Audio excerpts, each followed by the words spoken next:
The 30th Annual Alaska Native Art Auction, celebrating Indigenous artists and voices, takes place Saturday, March 21st at the Hotel Captain Cook in Anchorage. Information available at knba.org.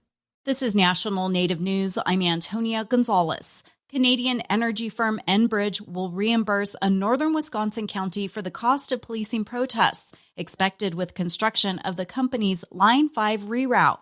As Danielle Kading reports, the Ashland County Board approved the deal Tuesday. The Wisconsin Counties Association negotiated an agreement where Enbridge will reimburse local governments for public safety costs tied to the Line 5 project in northern Wisconsin. Funds will be deposited into an escrow account managed by the association. Some residents worried the deal would turn local authorities into a private security force. Bad River Tribal member Edith Leoso warned against signing the agreement to get reimbursed by Enbridge. They will not be honest with you. They will feed you what you want to hear, and then they will take everything from this area and leave you to pick up the pieces. An Enbridge spokesperson said the company volunteered to fund the account.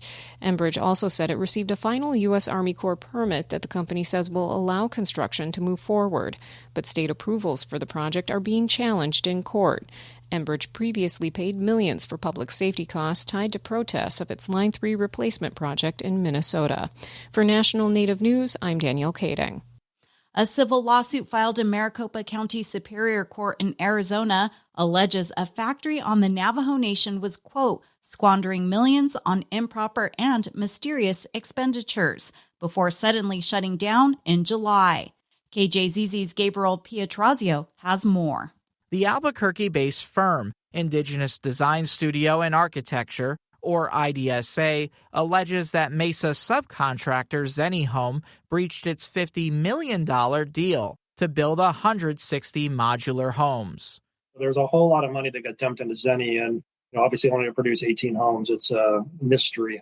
Attorney Jay Curtis says IDSA is looking to repair the reputation of its founder, Tamara Begay, in addition to recouping roughly $22 million American Rescue Plan Act dollars for the Navajo Nation. Zenny Home CEO Bob Worsley says there won't be a refund of any amount. No, the money's gone. It's not sitting in somebody's account somewhere. So the company has been liquidated. There's no more assets. It's just almost theater. When we spent every dime they gave us, and about $4 million more than that out of my pocket. So, yeah, that's not going to happen. Worsley also faces a separate federal class action lawsuit after laying off more than 200 employees last year. For National Native News, I'm Gabriel Pietrazio. Former Navajo Nation Vice President Rexley Jim is being remembered for his advocacy for Navajo people, including in education, culture, and as an international diplomat. Jim served as vice president from 2011 to 2015 with Navajo President Ben Shelley. He also served on the Navajo Council, was a poet, playwright, author, and traditional medicine man. The Navajo Nation Council said he passed away on Tuesday and recognized his dedication to Navajo people, cultural preservation, and global Indigenous advocacy.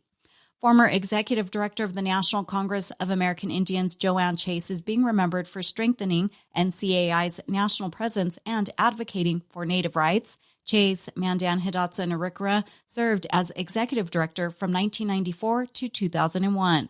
In a statement Tuesday, NCAI said of Chase's passing that her leadership helped the organization become stronger and more visible, working with tribal leaders, Congress, and others. She later worked in philanthropy, policy, and arts, including most recently serving as vice chair of the board for the Southwestern Association for Indian Arts. I'm Antonia Gonzalez.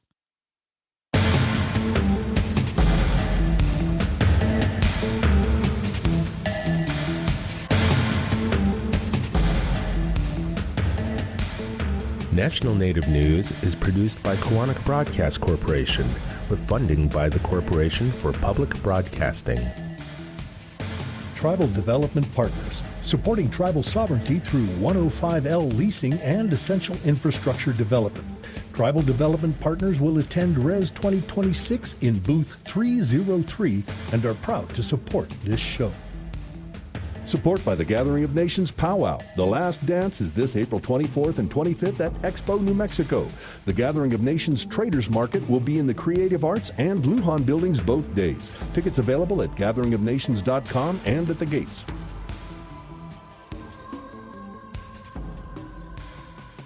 Native Voice One, the Native American Radio Network.